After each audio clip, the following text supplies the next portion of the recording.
So just a quick guide now to install the MuOS custom firmware on the RG35XX SP. So go to their website, I'll link it in the description, and just down the releases that I'm currently doing. And it says here what's been updated and what features it does for the SP. Then click on the file, click on the zip and download it. Once downloaded, you'll need to unzip it. This will take a few minutes. It then needs putting onto an SD card. So the SD card, I format to exFAT.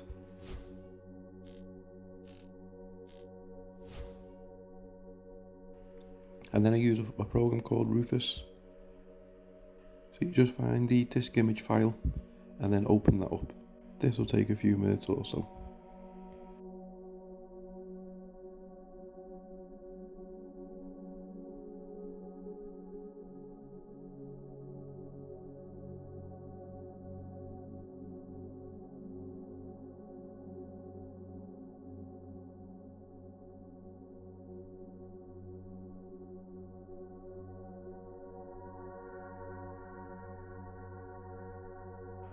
Then once done, it'll automatically open.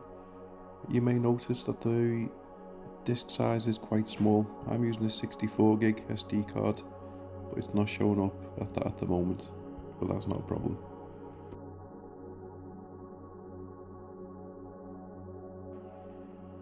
So eject the SD card.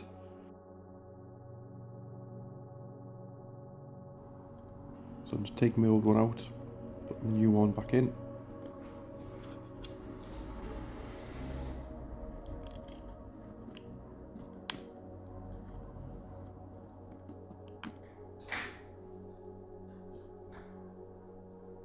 Then turning it on.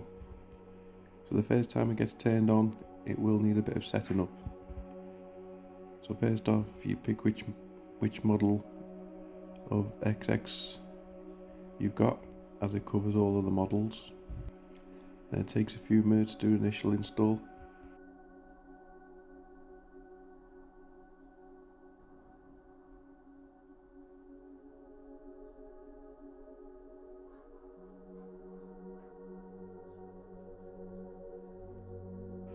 It'll eventually get to the part where you pick your language and you set the time and the date.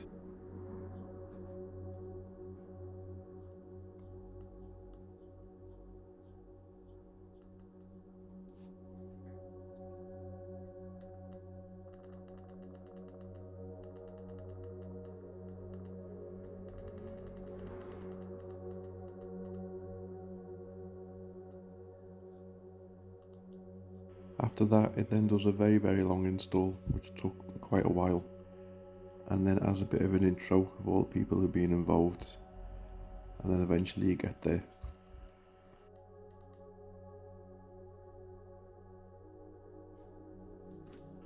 And then that's it. The custom firmware is installed, but we've got nothing on it, we've got no games yet.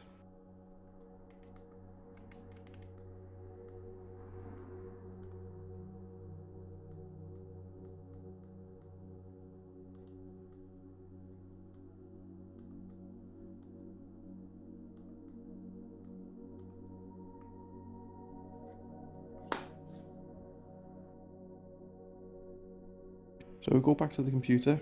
So what I did was the stock SD card that I took out from the SP, I copied across all of the BIOS files and the ROMs. The idea was just to drag it across to the new SD card, but unfortunately my computer was being stupid and it wouldn't let me, so I had to drag it across to my desktop to begin with. Then once that had done, I reinserted the SD card out of the console that I just booted. And now once you open it, you'll notice that it's showing up as a bigger storage. So 50 odd gig now is available. And then just follow on screen what I do to show where to put the BIOS files and then where to put the ROMs. Simply just drag and drop.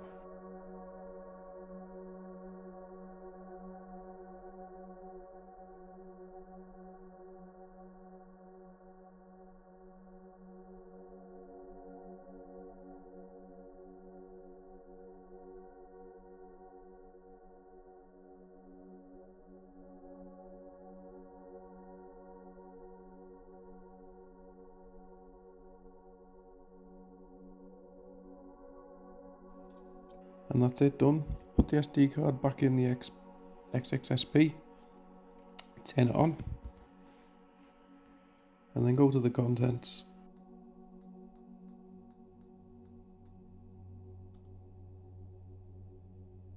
And we see the list of games. So I probably should have deleted some of the empty folders, but I wasn't really that bothered, so it can be smartened up a lot. Also, you'll notice that there is no box art.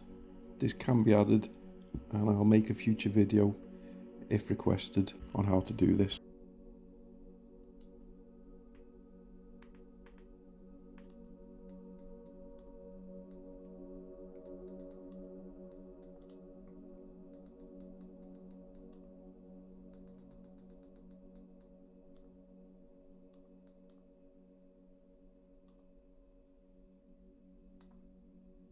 So a quick bit of gameplay.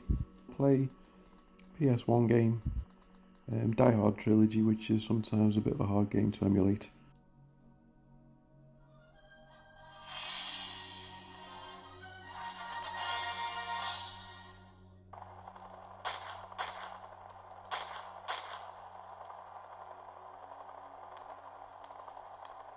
And as you can see, it plays perfect.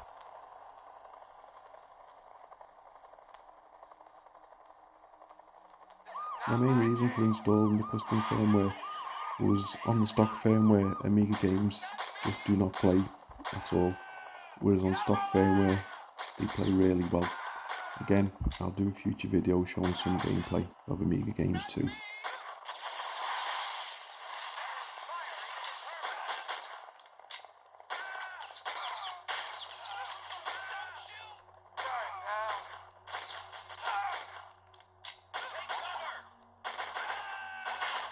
Hopefully it was easy to follow. Thanks a lot for watching. Please give a like, comment and subscribe.